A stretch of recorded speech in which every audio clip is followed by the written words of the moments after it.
ang arestado kabilang isang tulak daw ng droga sa operasyon ng PIDEA sa Makati kagabi. Narito ang report ni Mav Gonzales.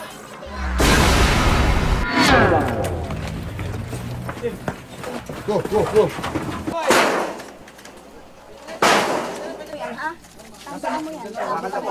Bakit mo ba usasa na? Wala rin akong pakialam! Tama na!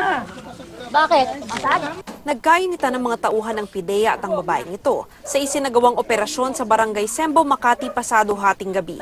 Maghahain noon ng search warrant ang PIDEA laban kina Marites Lucero alias Tikya at Rodolfo Banzon alias Bonjing, mga tulak umano ng droga sa Makati at Taguig. Lahat ng nasa kalsada, hinold muna ng PIDEA, kabilang na ang babaeng ito na isa umanong drug user.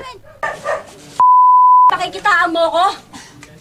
Pre, Marines ako, Navy ako pre. Wala kang kwenta. Pinosasa ng babae dahil patuloy sa pagwawala. Nahuli ng otoridad ang isang target na si Marites Lucero. Nakuha sa bahay niya ang nasa 30 gramo ng hinihinalang shabu na nagkakahalaga ng 150,000 pesos. Sa surveillance video ng PIDEA noong Marso, makikita pa ang asset na bumibili ng droga sa kanya.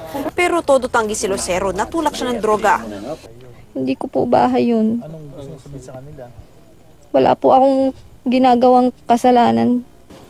Nakagamit na ba kayo, ate? Dati ho, pero tumigil po ako nung maupo po si Duterte. Nakatakas naman ang pangalawang target na si Rodolfo Banzon. Pero naaresto ang tsuhin niyang aminadong drug user. Tamang gupit lang po ako. Gugupit lang ako. Panggising lang po. Ayan po. Hindi naman talaga akong bebenta po. Arestado rin ang isang JP Barcelona at ang di pa nakikilalang babaeng nagwala dahil sa umano'y paggamit ng shabu. Malaki itong grupo na to dahil in the first place, itong area na to na tinakakatayuan natin, walang putol ang activity dito. Caracruz, kasama, yung mga tambay na andito lahat eh. At the same time, dito na rin yung bilihan. Yung bilihan is nasa kalsada lang.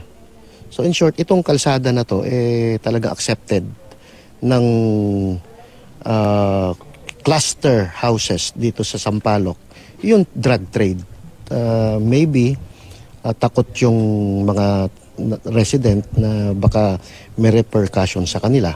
Samantala, sa simultaneous operation ng Makati Police sa Macda Street, mahigit 70 ang hinuli. Dinala sila sa Makati Police Headquarters para sumailalim sa verification. Mav Gonzales, GMA News.